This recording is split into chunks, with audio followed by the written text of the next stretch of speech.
কি খবর? ইজি বাংলা প্রথম পত্রের আয়োজন চলতেছে আর আপনারা পড়তে পড়তে চলে আসছেন বঙ্কিমচন্দ্র চট্টোপাধ্যায়ের বিখ্যাত একটা গল্প ফুলের বিবাহ ওর এমসিকিউ প্রশ্নে। সুতরাং কথা অবশ্যই বাড়াবো না স্যার, আমরা সরাসরি ফুলের বিবাহের এমসিকিউ প্রশ্ন সলভে চলে যাব। আমরা দেখব ফুলের বিবাহ গল্পে কি কি এমসিকিউ আছে বা কেমন কেমন উত্তর করা যায়। খেয়াল করবো স্যার। টাইপ 1, লেখক পরিচিতি থেকে কি আলাপ শুরুটা দেখবেন। বঙ্কিমচন্দ্র চট্টোপাধ্যায় কত সালে জন্মগ্রহণ করেন? একদম বেসিক প্রশ্ন স্যার। বঙ্কিমচন্দ্র চট্টোপাধ্যায় 1838 খ্রিস্টাব্দে, বহু আগে, মানে আমাদের বাংলা সাহিত্যের আধুনিক যুগের প্রাককালে শুরুর দিকে উনি জন্মগ্রহণ করেন। Very good sir. 2 নম্বরে চলে যান। বঙ্কিমচন্দ্র চট্টোপাধ্যায় কোন আদর্শে উপন্যাস রচনা করে অসামান্য কৃতিত্ব পেয়েছেন? বঙ্কিমচন্দ্র কোন আদর্শ কবিতা রচনা করছেন স্যার বা উপন্যাস রচনা করছেন?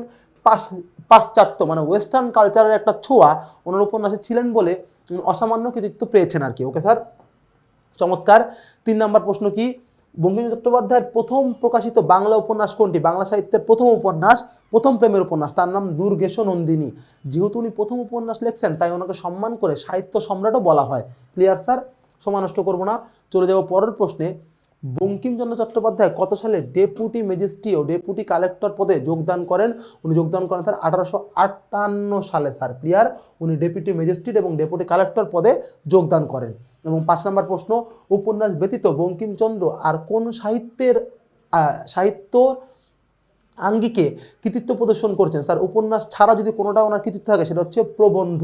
এখানে একটু এক্সট্রা বলে রাখি, যদি কোনো টাইম থাকে বঙ্কিমচন্দ্রের প্রবন্ধ কিন্তু আপনারা কিনে পড়তে পারেন। ওনার একটা বিখ্যাত প্রবন্ধ আছে বাংলার ইতিহাস প্রসঙ্গে, তুখোর লিখছে।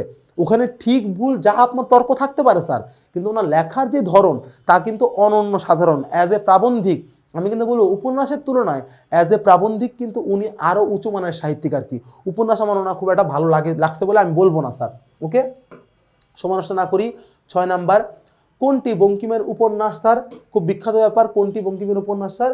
কৃষ্ণকান্তের উইল। ওনার এখানে অনেকগুলো বই আছে স্যার। মৃত্যুকূদা নজরুলের লেখা, বৈকুণ্ঠের উইল ওনার লেখা না, চতুরঙ্গ মানিকের লেখা।